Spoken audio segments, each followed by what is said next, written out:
হচ্ছে আজকে আমাদের হচ্ছে হাইকোর্টে যে আপিলের শুনানি চলতেছিল এই ফেব্রুয়ারির হচ্ছে 10 তারিখ থেকে।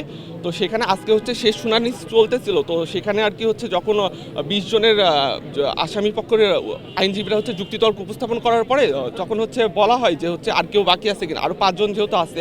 তো সেই ক্ষেত্রে হচ্ছে মানে একজনের হচ্ছে যাবজ্জীবন আছে, তার ক্ষেত্রে আইনজীবী দেয় নাই। আর 3 জন হচ্ছে আগে থেকেই পলাতক ছিল। তো তখন আর কি আরেকজনের ব্যাপারে যখন জানতে চাওয়া হয় তখন আর কি রাষ্ট্রপক্ষ থেকে বলা হয় যে হচ্ছে যে সে হচ্ছে 5 আগস্টের পরে পালিয়ে গেছে। তো এই জিনিসটা তখন হচ্ছে আব্বু উপস্থিত ছিল বা আমাদের পরিবারের সদস্য যারা উপস্থিত ছিল কোর্টে, তারা সেখান থেকে জানতে পারে। এরপরে হচ্ছে আমরা এখনো হচ্ছে আর কোনো কিছু জানতে পারি না।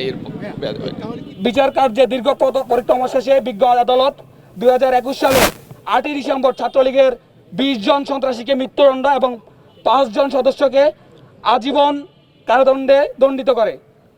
মুনতাসির আল জেমি মেকানিক্যাল ডিপার্টমেন্টের 17 ব্যাচের একজন ফাঁসির দণ্ডপ্রাপ্ত খুনি আসামি। পরবর্তীতে মামলায় সাজাপ্রাপ্তরা আপিলের আশ্রয় নেয় এবং কন্ডেম সেলে নিজেদের দিনতিপাত করতে থাকে। আপিলের শুনানির শেষ দিন বিজ্ঞ বিচারপতির নিকট মুনতাসির আল জেমির পলায়নের সংবাদ আমাদের হতভম্ব করে। ফাঁসির আসামিদের স্থান নিশ্চিদ্র নিরাপত্তার চাদরে আবৃত কন্ডেম সেলে, সেখান থেকে এত শীর্ষ সন্ত্রাসীর পলায়ন ন্যাক্কারজনক এবং আমাদের জন্য লজ্জার। এই পলায়ন শহীদ আবরার ফাহাদের রক্তের সাথে গাদ্দারি।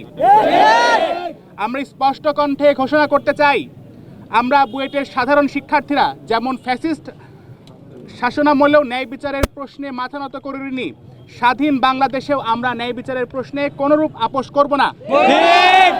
একজন ফাঁসির দণ্ডপ্রাপ্ত আসামি কন্ডেম সেল থেকে পলায়ন করলে তা আমাদের দেশের নিরাপত্তা ব্যবস্থাকে প্রশ্নবিদ্ধ করে।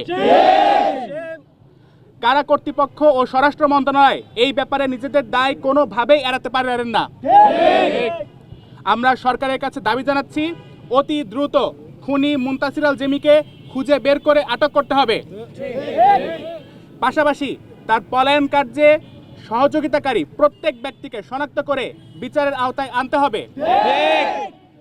সরকারের দায়িত্বশীল মহল থেকে এই পলায়নের ব্যাপারে সুস্পষ্ট জবাবদিহি করতে হবে।